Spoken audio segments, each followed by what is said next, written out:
Hello la team de Parlons Ciné. Aujourd'hui, on va parler de la bataille des chéris, la série qui fait fureur maintenant. Il n'y a pas de série là maintenant. J'espère que vous êtes abonnés. Ceux qui ne sont pas abonnés, abonnez-vous et activez la cloche de notification. Dans les premiers épisodes, on se rend compte que ils ont tout mis dans la bande-annonce. Donc, on espère que ce qu'il y aura devant, dans les prochains épisodes, ça sera aussi chaud que tout ce qu'ils ont mis dans la bande-annonce. Donc, on espère vraiment que vous n'avez pas tout mis dans la bande-annonce, vous n'avez pas tout misé sur la bande-annonce pour au final ne rien donner par la suite. Donc, la bataille des chéris commence et puis on met en action Elimba, le gars charismatique. Quelle fille ne peut pas dire qu'il est charismatique? Le gars, il est beau, il est musclé, il a les muscles, il a... Hey, Seigneur, l'accent qui va avec l'éloquence, le gars est... Oh, ouais. Il y a de quoi toutes les chéries, là, lui courent après. Mais il est là, toi-même, toi seul. Ah. Bref, allons-y. Déjà, dès les premiers épisodes, les gens se sont plaints sur le maquillage des acteurs. Particulièrement sur celui de Muriel. C'est vrai que les gens n'avaient pas l'habitude de la voir maquillée de la sorte. Mais elle a retorqué, elle dit que ce maquillage était voulu. Donc, si elle est maquillée comme ça, c'est pour la faire vieillir. Parce que son rôle dans la série, c'est de se faire passer. C'est pour quelqu'un d'une femme assez mûre. Donc, et on sait tous que Muriel, c'est une jeune femme. Donc, pour qu'elle passe pour une femme mûre, il faut des coiffures, du maquillage qui va avec. Donc, c'était voulu. Chers fans, chers détracteurs, baissez le cœur, pardon. Et moi, personnellement, je trouve que ça lui va très bien. Ça lui va bien, vraiment. Ça lui donne de la classe, une certaine assurance. Là, ça ajoute un petit piment et ça te va bien, Muriel. Donc, n'écoute pas les détracteurs. Ensuite, les fans, ils ont parlé des coiffures. Moi, personnellement, je suis d'accord avec les fans pour les coiffures. Il n'y a que Muriel qui est bien coiffée. Peut-être Madame la Présidente Maggie, qui est aussi bien coiffée. Le reste des acteurs, vraiment des acteurs femmes. Vraiment la coiffeuse là, je ne sais pas quel problème elle avait, particulièrement avec l'actrice Kemfa, Fidèle Ngo. Mais là, il y a quel problème que la coiffeuse là avait avec elle, ça ne lui allait pas du tout. Dans les perruques, elles sont très belles, ce sont des jolies perruques et de qualité, il n'y a qu'à voir comment, à quoi ça ressemble. C'est des perruques de qualité, mais mal posées. C'était très mal posées les lasses là. Donc, peut-être dans les choses à venir, dans les prochains projets, la coiffeuse pourra faire mieux. Voilà. Et on attaque directement avec la série. Dans les coulisses, il se dit que la série, le budget de la série, il est colossal. Donc, Ebenezer n'a pas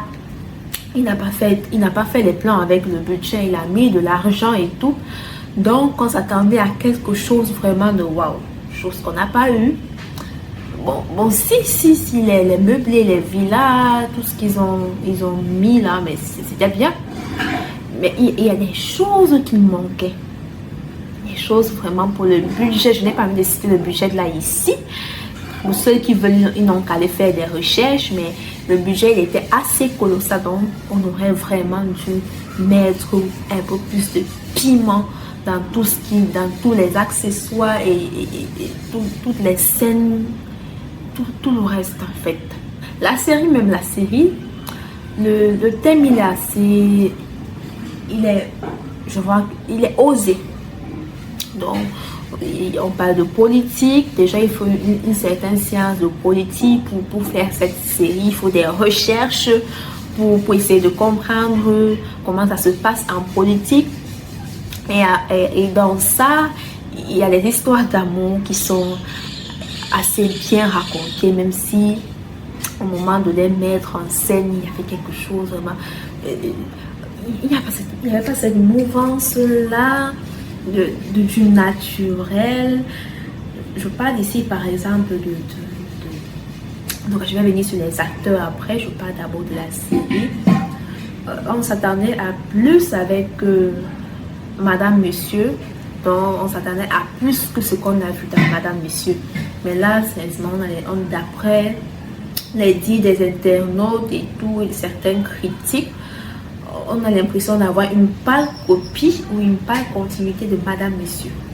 Donc ça prête à confusion et ça met mal les internautes. Mais beaucoup par contre ont apprécié, ils aiment bien. Peut-être le fanatisme, on ne sait pas, mais peut-être ils aiment vraiment. On va s'attaquer au casting. Vraiment, le casting, il est la directrice de production, qui est bien évidemment Muriel Blanche, qui est Fatima dans la série. Elle a très bien fait son casting. Vraiment, son casting il est bien fait. On va commencer par Elimba, qui n'est pas camerounais. Il est ivoirien.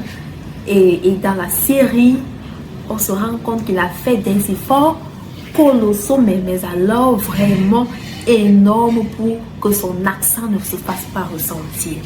Donc son accent, on ne sait pas s'il est ivoirien, on ne sait pas s'il est camerounais. À certains endroits, on a l'impression qu'il est camerounais parce qu'il met de l'accent camerounais. Donc vraiment, il est bon. C'est très professionnel de sa part. Il a épousé son rôle à la merveille. Déjà, c'est un bel homme, donc il a de l'assurance. C'était bien. Et on va parler de Lucie Memba, Gombong dans la série, qui est une actrice exceptionnelle. Mais on a l'impression que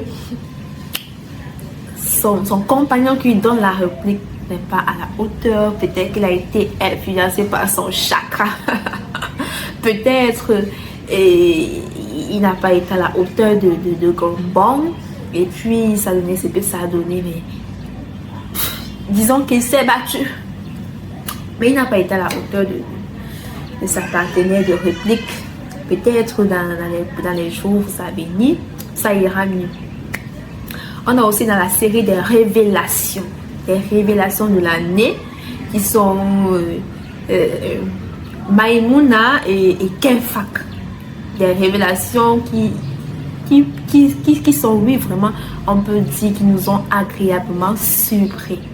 Maïmouna, hey, c'est ma personne dans la série là. Oh, dès sa première réplique, je savais qu'on va s'entendre. Je savais que je vais l'aimer. Hey, moi, je suis là pour manger. Hey, maman, pardon. Le ventre d'abord. Les autres sont là, ils pleurent les pommes de cœur. Quand le ventre est plein, si ton gars est couché sur une femme, on pense à ça après, on mange d'abord. Même moi, la petite soeur de Limba, là au travail, ça doit mettre ta mission là-bas. Elle dérange. Il y a aussi Kenfa qui est une bonne actrice, une révélation aussi. Son rôle est bien et elle a assez bien épousé son rôle. C'est pas mal, c'est appréciable, mais il y a des petites remarques que on peut noter. Déjà, les transitions, elles sont pas bien faites dans la série. On saute du coq à l'âne une fois, on comprend même pas comment ça fait pour arriver là. On s'attend à ce que quand une scène finit, il y a une continuité pour arriver à l'autre scène, mais parfois l'autre finit et puis on est déjà ailleurs. On comprend pas. Déjà, par exemple, là où l'opposant Ekoto a été kidnappé. Il prévoit une sortie avec ses anciens camarades et puis directement on voit sa femme à une conférence de presse. On parle de l'enlèvement de son mari. Mais comment ça fait pour arriver là-bas? Madame, vous n'avez pas été inquiète de votre mari? Vous êtes directement retrouvée à la conférence de presse? Moi je pense que personnellement, et je suis sûre que beaucoup d'internautes l'ont pensé, il aurait pu avoir quelque chose entre ces scènes, quelque chose qui montre que sa femme a été inquiète, il a été enlevé. Et puis lors du premier épisode des enfants à l'anniversaire, il manquait beaucoup de naturel. surtout il y a une partie là où les enfants prennent du jus pour le boire. C'est comme si on avait dit à vous m'après pâté et prenez, buvez et déposez maintenant. Ça manque vraiment du naturel. Une fête là où il y a des enfants, c'est bruyant. Même si c'est pas bruyant, les enfants ils restent pas tranquilles. C'est vrai, la fête n'avait pas encore commencé, mais quand il y a des enfants quelque part, il est presque impossible que vous les voyez assis comme ça, aussi calmes. Et puis ils prennent du jus, ils le prennent en même temps avant de le déposer. C'était pas une très belle scène. Et puis, il y a aussi là où l'informateur suspect là, mystérieux là, est tué. Ouais, que wombo. Aïe, on est encore à ce niveau là. Ah là. Déjà, le bruit des balles, c'est non-sens. C'est non-sens. Il tombe, on entend le bruit, mais on ne voit pas des balles sur son corps. On voit que une petite flottée de sang au sol. Déjà, le général, il dit à Elimba qu'il est impossible qu'il soit vivant parce qu'il a reçu une balle en pleine tête. Mais on n'a vu aucune balle sur sa tête. La caméra a pris le temps de montrer sa tête, son visage et tout. Il n'y avait aucune balle. Déjà, je pense que même si ils n'avaient pas mis la balle, ils n'auraient pas dû montrer le visage. Pardon. Je ne sais pas si vous pouvez transmettre la nouvelle à Kenfa, qu'elle nous donne son secret, parce que un homme qui laisse sa femme à 2 h du matin pour aller chez toi, maman, donne-nous ton secret, parce que ça peut sauver des familles, ça peut sauver des vies. Donne-nous ton secret, qu'est-ce que tu mets là-bas? En tout cas, j'espère que vous avez aimé la vidéo. On se dit donc à bientôt pour un prochain résumé. Portez-vous bien.